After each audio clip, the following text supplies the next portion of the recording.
اشہد ان لا الہ الا اللہ۔ تھکاوٹ کی وجہ سے 8 رکعت تراویح پڑھنا۔ کبھی کبھار ایسا ہوتا ہے کہ تھکاوٹ کی وجہ سے 20 رکعت تراویح پڑھنا بہت مشکل ہو جاتا ہے۔ کیا ایسی صورت میں ہم 8 رکعت تراویح پڑھ سکتے ہیں؟ عائشہ فاروق انڈیا سے۔ 20 رکعت تراویح سنت مؤکدہ ہے، اور سنت مؤکدہ کا حکم یہ ہے کہ بلا وجہ اس کو چھوڑنا یہ قابل ملامت ہے۔ ایسا شخص اگر بہت زیادہ تھکاوٹ ہے، بہت کوئی مسئلہ ہے یا طبیعت خراب ہے تو پھر تراویح چھوڑی بھی جا سکتی ہے۔ بہتر یہ بالکل نہ چھوڑیں، کچھ نہ کچھ تو پڑھ لیں۔ تو اس میں 4 پڑھیں، 8 پڑھیں، 12 پڑھیں، 16 پڑھیں۔ 8 کے عدد کی کوئی خاصیت نہیں ہے۔ یہ جو بخاری کی حدیث ہے کہ نبی رمضان غیر رمضان میں 8 سے زیادہ نہیں پڑھتے تھے، اس کا تراویح سے کوئی تعلق نہیں ہے جمہور علماء کے نزدیک، بلکہ چاروں فقہا، چاروں اماموں کے نزدیک جو ان کے جو فتویٰ ہے نا، اس سے پتہ چلتا ہے کہ اس کا تراویح سے کوئی تعلق نہیں ہے اس حدیث کا۔ اور یہ حدیث بخاری ہی کی دوسری حدیث کے خلاف بھی ہے۔ دوسری حدیث میں بخاری میں آتا ہے کان یزید فی رمضان ما لا یزید فی غیرہ، نبی رمضان میں عام دنوں سے زیادہ عبادت کرتے تھے۔ تو اس سے پتہ چلتا ہے کہ رمضان میں آپ کی جو نماز ہے وہ 8 رکعتوں سے زیادہ ہوتی تھی۔ تو بخاری کی ایک حدیث کو لیتے ہیں، دوسری صحیح حدیث کا انکار کر دیتے ہیں، یہ کیسی بات ہوئی؟ تو اس لیے 8 کے عدد کی کوئی خاصیت نہیں ہے تراویح میں۔ ہاں سنت مؤکدہ ہے تو اس میں مشکل ہو رہی ہے، کوئی واقعی تھکاوٹ ہے تو جتنی چاہیں پڑھ لیں، اللہ جتنی توفیق دے۔ 8 پڑھ لیں، 4 پڑھ لیں، 6 پڑھ لیں، 12 پڑھ لیں، جتنی زیادہ پڑھیں گے اتنا زیادہ ثواب ملے گا، لیکن نارملی 20 رکعت کا معمول بنانا چاہیے۔ اچھا، یہ 8 رکعت میں یہ بھی ہے کہ اگر تراویح آپ کے لیے کھڑے ہو کر پڑھنا مشکل ہو رہا ہے تو بیٹھ کے بھی پڑھی جا سکتی ہے۔ تھکاوٹ زیادہ ہے تو بیٹھ کے پڑھ لیں، آپ تو 20 پوری کر لیں لیکن بیٹھ کے کر لیں، تو یہ بھی بہتر ہے۔ کیا عورت دیگر عورتوں کو تراویح پڑھا سکتی ہے؟ اگر ہاں تو اس کا طریقہ کار بتا دیں۔ نیند اگر پیچھے لڑکا بھی کھڑا ہو جائے تو کیا حکم ہوگا؟ بنت نصیر لاہور سے۔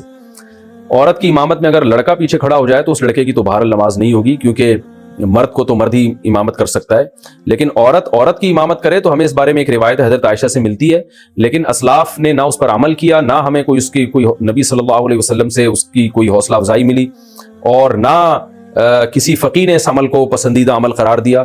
یہی وجہ ہے کہ خلفائے راشدین کے دور میں بھی ایسا نہیں ہوا، بعد میں بھی ایسا نہیں ہوا، اور ہمیشہ مرد ہی امامت کرتے رہے ہیں۔ تو اس لیے حضرت عائشہ کے اس عمل سے یہ بہرحال پتہ چلتا ہے کہ اگر کوئی عورت ایسا کر لے گی تو پیچھے عورتوں کی نماز ہو جائے گی، لیکن یہ عمل بہرحال پسندیدہ ہے نہیں۔ دیگر احادیث کو بھی اگر ہم سامنے رکھ کے دیکھتے ہیں، کہیں بھی ایسا نہیں ملتا نا کہ نبی صلی اللہ علیہ وسلم نے جماعت عورتوں کی کروائی ہو اس طرح سے کہ عورت کو حکم دیا۔ مثال کے طور پر آپ صلی اللہ علیہ وسلم کی جماعت مسجد سے نکل جاتی تو آپ گھر میں آگے امہات کو اپنے پیچھے کھڑا کر کے خود نماز پڑھاتے تھے۔ اور یہ بھی نہیں ہے کہ آپ صلی اللہ علیہ وسلم نے خواتین کو جب حکم دیا نا کہ تمہاری گھر کی نماز مسجد سے بہتر ہے، تو گھر میں آپ نے ان کو انفرادی نماز کا حکم دیا ہے۔ آپ یہ کہہ سکتے تھے کہ مسجد میں جماعت پڑھنے سے بہتر ہے تم گھروں میں جماعت کر لو، اگر اس کی اجازت ہوتی نا، جیسے کہ آج کل بہت سے اسکالرز فتویٰ دے رہے ہیں کہ عورت کو نماز پڑھا سکتی ہے۔ اگر ایسا ہوتا تو کتنے، یعنی عورتوں کو پھر گھر میں انفرادی نماز کا حکم تھوڑی ہوتا، بلکہ عورتوں کو حکم دیا جاتا کہ گھر میں اپنی جماعت کرا لیں وہ، لیکن ہمیں کہیں بھی نہیں ملتا۔ تو صرف ایک حدیث کو دیکھ کے کبھی فیصلہ نہیں کیا جاتا، باقی بھی تمام احادیث کو دیکھا جاتا ہے۔ تو ان تمام احادیث کو دیکھ کے فقہا نے جو استدلال کیا وہ یہ ہے کہ اگر عورت کو نماز پڑھا دے تو نماز ہو تو بہرحال جائے گی، لیکن یہ عمل بہرحال مکروہ اور ناپسندیدہ ہے، یہ قابل ترغیب عمل نہیں ہے۔ اس لیے خواتین کو چاہیے کہ وہ انفرادی نماز پڑھیں، جماعت سے پڑھنی ہے تو مرد کو امام بنائیں، اس کی اقتداء میں نماز پڑھیں۔ اور اگر بالفرض عورت کو نماز پڑھاتی ہے مکروہ ہونے کے باوجود، وہ کہتی نہیں شوق ہے اس کو پڑھانے کا، تو پھر خواتین امام جو ہے نا وہ صف کے بیچ میں کھڑی ہوں گی، وہ آگے نہیں کھڑی ہوں گی، کیونکہ نماز میں عورت کو بہت زیادہ سمٹنے کا اور پردے کا حکم ہے، ایکسپوز ہونے کی اجازت نہیں ہے۔ تو اس میں پھر یہ ہے کہ وہ خواتین، جیسے حضرت عائشہ کے بارے میں یہی ہے نا کہ خواتین کے بیچ میں تھی وہ، تو پھر آگے جانے کے بجائے جہاں صف ہے اسی کے بیچ میں وہ عورت کھڑی ہو کے نماز پڑھائے گی۔ نابالغ بچے کا تراویح پڑھانا یا سننا، نابالغ بچوں کے پیچھے تراویح کا کیا حکم ہے؟ نیز کیا چھوٹا بچہ تراویح میں سامع بن سکتا ہے؟ سامع بن سکتا ہے، امام نہیں بن سکتا، بشرطے کہ یعنی بہت چھوٹا بچہ نہ ہو، یعنی صبی ممیز جسے کہا جاتا ہے، 7 سال سے عمر زیادہ ہو تو ایسا بچہ سامع بن سکتا ہے، لیکن امام نہیں بن سکتا نابالغ بچہ۔ ہاں نابالغ بچہ نابالغوں کا امام بن سکتا ہے۔ گھر میں بچے جو قرآن حفظ کر لیتے ہیں تو ان کو چاہیے کہ گھروں میں تراویح پڑھائیں، چھوٹے بہن بھائی ان کے ساتھ کھڑے ہو جائیں جماعت میں، تو ان کا قرآن بھی مکمل ہو جائے گا، لیکن بالغوں کو نماز پڑھانے کے لیے امام کا بالغ ہونا بھی ضروری ہے۔ مسجد قریب ہوتے ہوئے گھر میں تراویح کا اہتمام کرنا۔ اگر مسجد قریب ہو تو گھر میں تراویح پڑھنے کا اہتمام کرنا کیسا ہے؟ اعجاز انصاری انڈیا سے۔ دیکھیں، تراویح کی جماعت مسجد میں لازم نہیں ہے، سنت مؤکدہ علی الکفایہ ہے کہ پورے محلے میں ایک جماعت بھی ہو تو سب سے سنت مؤکدہ ساقط ہو جاتی ہے۔ البتہ تراویح پڑھنا سنت مؤکدہ ہے، یعنی اگر آپ جماعت سے نہیں بھی پڑھتے تو انفرادی طور پہ پڑھیں، باقی آپ نے کہا مسجد قریب میں ہے، تو مسجد اگر قریب میں ہے تو بہتر تو یہی ہے کہ مسجد میں تراویح پڑھیں کیونکہ اس کا ثواب زیادہ ہے، لیکن اگر کوئی مسجد میں نہیں پڑھتا، گھر میں بھی جماعت کر لیتا ہے تو بھی جائز ہے۔ باقی یہ کہ مسجد میں پڑھنا زیادہ بہتر کیوں ہے، وجہ اس کی یہ کہ حضرت عمر رضی اللہ تعالیٰ عنہ نے مسجد میں تمام جو مختلف جماعتیں تھیں ان کو ایک امام پہ جمع کیا، اور صحابہ نے اس عمل کو بہت پسند کیا، اور حضرت علی رضی اللہ تعالیٰ عنہ فرمایا کرتے تھے کہ اللہ عمر پہ رحم کرے، انہوں نے ہماری مسجدوں کو ایک رونق بخشی ہے۔ تو تراویح جو ہے یہ مسجد کی رونق ہے، تو اگر سب لوگ اپنے گھروں میں پڑھنا شروع کر دیں گے تو مسجد میں رونق ختم ہو جائے گی، تو اس لیے افضل یہی ہے کہ مسجد میں آپ جماعت سے جا کے تراویح کی نماز پڑھیں تاکہ مسجد کی ایک رونق بحال ہو۔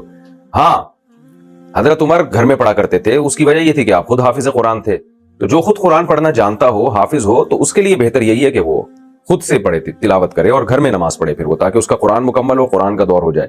لیکن جو غیر حافظ ہیں ان کے لیے افضل یہی ہے کہ مسجد میں جماعت سے نماز پڑھیں، مسجد میں نہیں پڑھتے، گھر میں کسی کی پیچھے نماز پڑھ لیتے ہیں تراویح کی تو بھی جائز ہے۔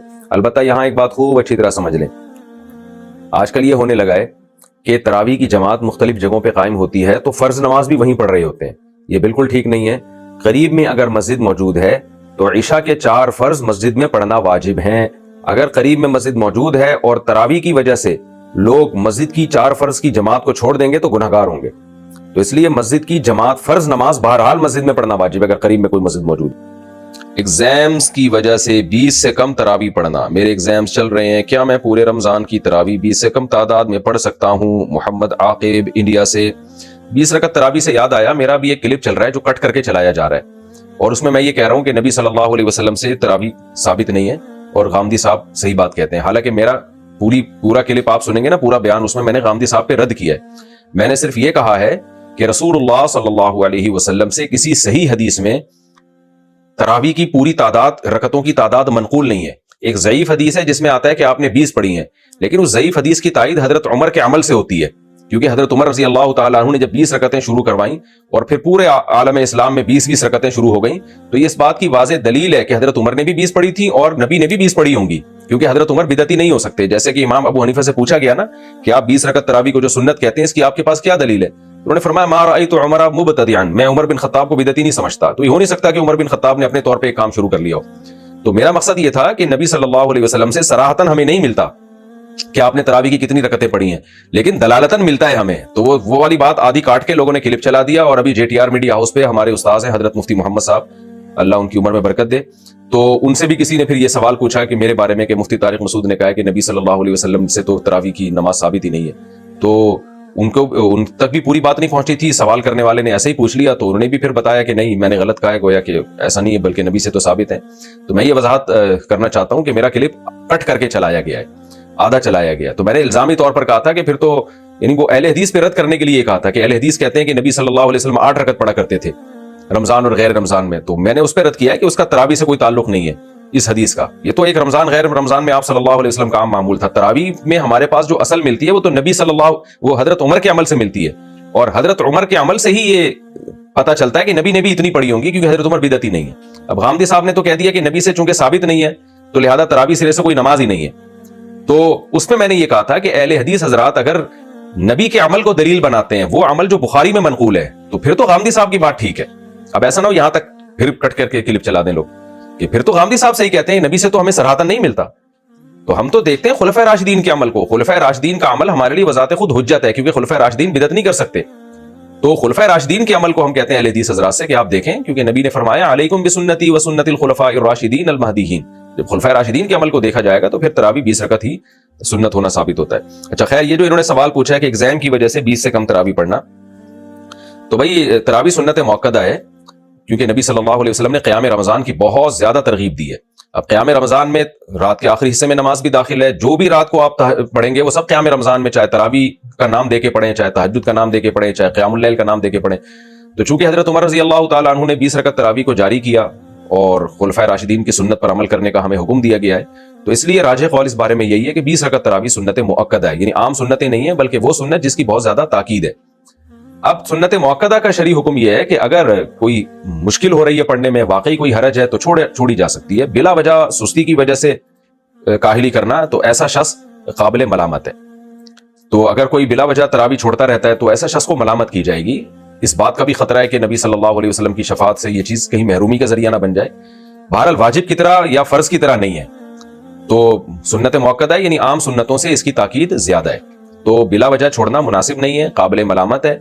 تو آپ کا اگر ایگزام ہے اور آپ کو یہ خطرہ ہے کہ اگر تراویح پڑھی تو ایگزام کی تیاری نہیں ہو سکے گی، تو چھوڑی جا سکتی ہے، اللہ کی رحمت سے امید ہے کہ انشاءاللہ گناہ نہیں ہوگا۔